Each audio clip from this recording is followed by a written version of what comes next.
So I just turned 25, and they say your brain is fully formed by the time you round a quarter century on this earth. After this past year, I can safely say that my brain has never felt more wrinkly. All of the self-doubt, the intention, the resets, the regrets, all of it has amounted to this just overwhelming feeling that I'm becoming the exact person that I am meant to be, even if she is completely different than the person who blew out the candles on the cake this time last year.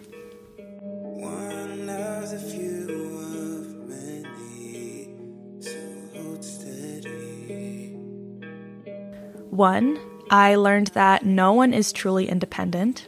I grew up priding myself on being self-sufficient, independent, thrived on knowing that I could schedule my own doctor's appointments in the 8th grade and then bike myself to them. But it's a mindset that may have harmed as much as it's helped, because none of us is self-made in this lifetime. Everything is interconnected. We don't move alone through this life. We're reliant on this huge ecosystem of people, of natural resources, of policy, of labor. And operating individualistically only breeds ego rather than compassion. And in a time when building community and acting collectively and in solidarity is the greatest gift we could give to each other and to ourselves, it's so important to realize that independence may not be the shining quality I once thought it was. 2, I've tried my damn best to stop giving advice to others unless they specifically solicit it. And this is a really hard pill to swallow, especially if you're an oversharer like me with an opinion on virtually anything and everything. What I do know is that it takes a lot for someone to open up and to share what they've been going through, whether that's feeling like shit or, fighting with their significant other. The last thing I would want to do is invalidate their experience by immediately forcing what I would do in their situation upon them, because I'm not in their situation. And maybe I have been, but even so, it's just not the time to center your experience in that conversation. Most times, if someone's opening up about a health issue, it's not because they're expecting you to fix it or to solve it or to give you the right answer. They're just looking for support and resonance and someone to hear them out. So I've been working, and it hasn't been easy, on just simply listening without pushing my advice. If someone needs it, they'll let you know. 3, I have done away with being a yes woman. Yes, you may be entry level, yes, you may be young, but that doesn't mean that you are endlessly available to everyone. I've never been as burnt out as I was at 24, and finally learning how to set boundaries wasn't a proactive measure for me, but a reactive one. I didn't have a choice. I couldn't go on with the way I was operating. I couldn't go on with 80-hour work weeks. My mental health was deteriorating quicker than I'd ever seen before, and I hit a wall. It was this point of no return. And when I stopped agreeing to every request, every ask, every time sink, I reinforced not only respect for my time, but the understanding that I'm a finite resource with limits. 4, your labor is not your worth. You are not on this earth to contribute to an economy that largely does not prioritize your well-being. How good you are at your job and how good you are not synonymous. And I have to remind myself of this every damn day.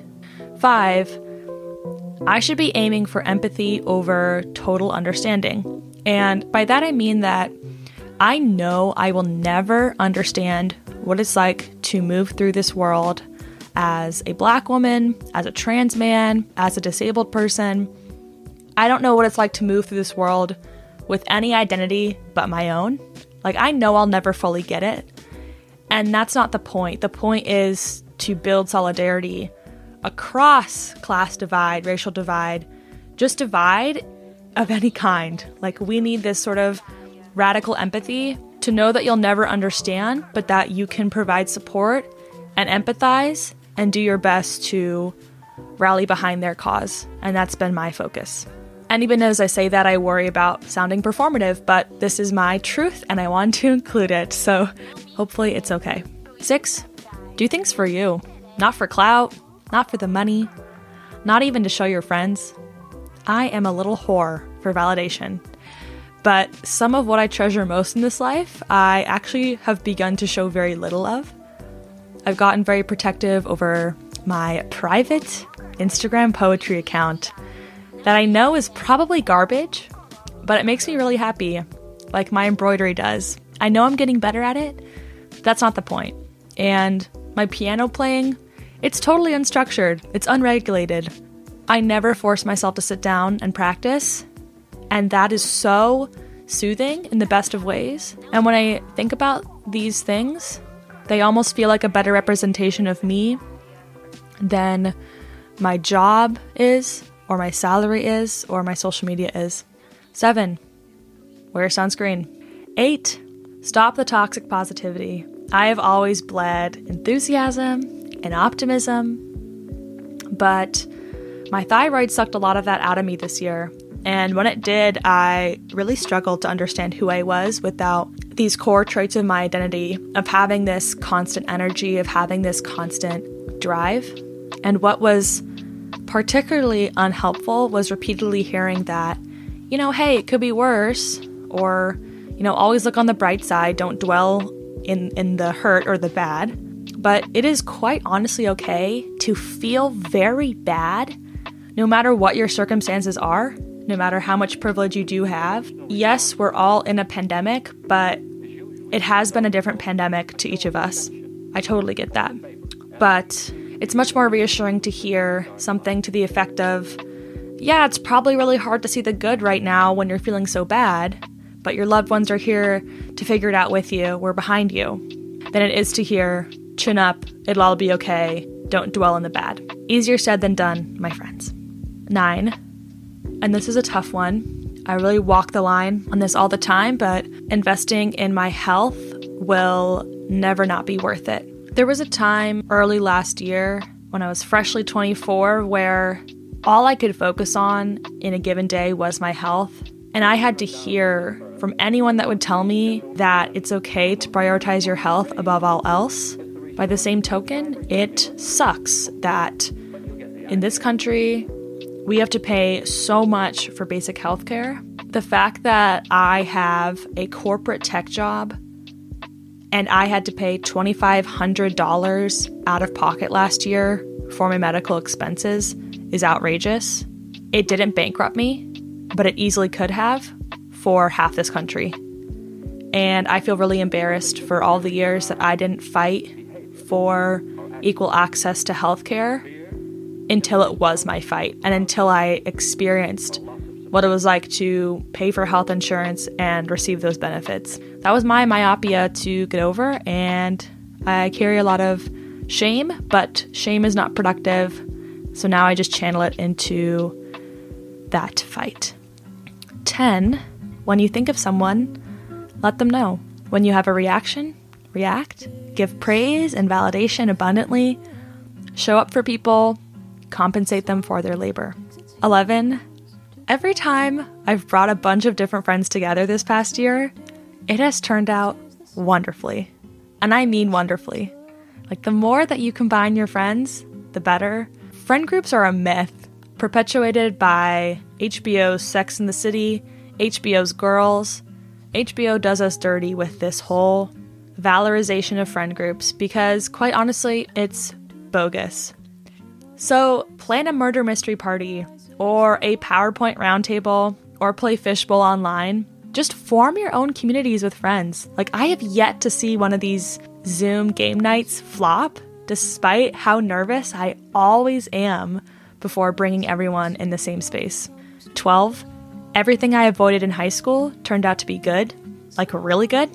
Boba, hummus, weed, sushi, you name it. I wish I had tried it earlier. 13, I redeveloped my critical thinking skills last year, which is embarrassing to admit that I lacked any up until that point. And what's even sadder is that I was able to get through 21 years of schooling without them. In fact, I'm pretty sure that challenging any of the ideas presented in class would have had negative repercussions. Yet it's so important to be able to think for yourself and challenge prevailing beliefs Yes, I mean capitalism. Yes, I mean the carceral system. Yes, I mean our own lived experiences. Like, why does a certain rule or law exist? Who benefits from it existing? Whose livelihood is at stake here? Like, none of this line of thinking was encouraged growing up, but it's critical to developing a sense of ethics in this wild, wild world. Who would have thought?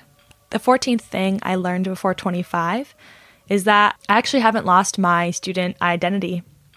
Competitive schooling robs us of our intellectual curiosity, which seems a little bit backwards, doesn't it? But in talking with a few of you, I can feel the burnout as you enter your senior year of college.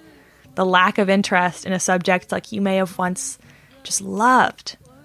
And when I graduated, I was scared to lose my student identity, but I really haven't. I still love to learn, and I'll always be buoyed to that.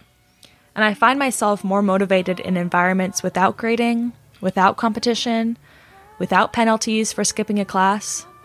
And that goes against everything our teachers made us believe about education, but it's just what I've experienced. And I've fallen back in love with homework, with discussions, and wow, I just don't ever want to stop. It really was one blessed part of my 24th year. 15, make space for others. Like, I shouldn't always be the first person to speak. And sometimes my presence is actually hurtful. I'm reeling back my sort of like front of the class mentality, my Hermione Granger-ness, because I am no more important than any other person. 16, invest in nice bedding. You will spend a lot of time in that thing. 17, relationships can grow in surprising ways virtually and also shrink in very predictable ones. 18, your identity is not your thoughts. Just because your thinking falls into an inner dialogue that you're not familiar with doesn't mean that you're not you. And by the same token, it's okay to feel dissonance with who you are right now and who you used to be a month ago, a year ago. 19 is that rest is a requirement, not a reward. If you treat it like a reward, you will be kindly and promptly reminded how required it is. 20, people project a lot. So try not to take anything too personally. When I do get unsolicited advice that might sting for whatever reason, I try not to get frustrated with the person that, gave me that advice. Like, I know they have good intentions, and I also know that they're projecting their own situation onto me. And we've got two entirely different situations, no matter how similar they may appear. 21. Being able to emote easily to TV shows, to music, to movies is a gift, not a curse. Being emotionally available is a huge strength. If you have a lot of love to give, cherish your affectionate heart. It is very special. 22. Sometimes it's helpful to reframe what you have to give rather than what you want out of a situation, out of a relationship, or similarly to reframe what you know rather than spending so much time focusing on what you don't. 23. I felt the male gaze really intensely this year, which is odd because I was super isolated for most of it. But I also rejected the male gaze very intensely this year. I, at one point, just found myself really obsessed with appearing interesting and making sure that I'd leave others thinking that I had good taste. But it feels so much better to like what I like because I like it, not because I think others will like that I like it. Sometimes I want to read a poetry book that everybody thinks is bad, and sometimes I want to listen to Nelly Furtado, and that's good, that's fine. I don't need to have an individuality complex to like myself. Biggest of the bunch is that I gained a real political identity this year in a way that I'd never before. I previously had always aligned myself with certain candidates growing up, for sure, but I've never been able to stand on my own 2 feet and say with conviction what I believe, regardless of who is running. I know now what structures I deem harmful and a sense of what a better future may look like, and I have so many people to thank for this transformation, It was totally more them than me. I spend so much time on YouTube saying what I think will be well received, but it's so much better to just be radically transparent with you all and tell you who I really am. And you're not dumb.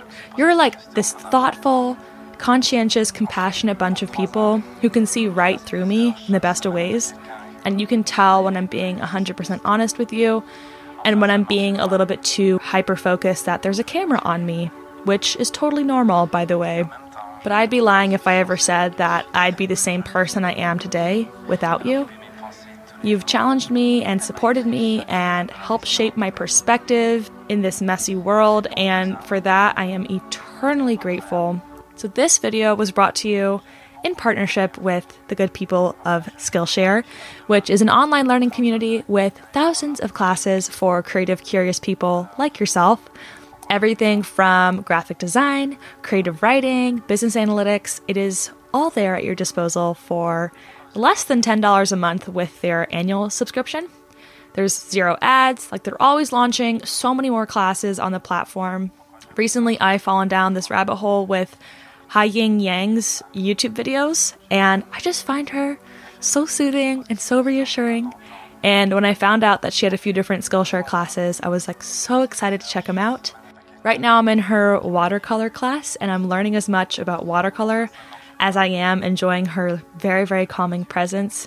So if you'd like to get a free trial to gain access, the first 1,000 of my subscribers to click the link in the description will get one to help you explore without any payment needed. Thank you so much for watching. I will see you all next time, and Cather out.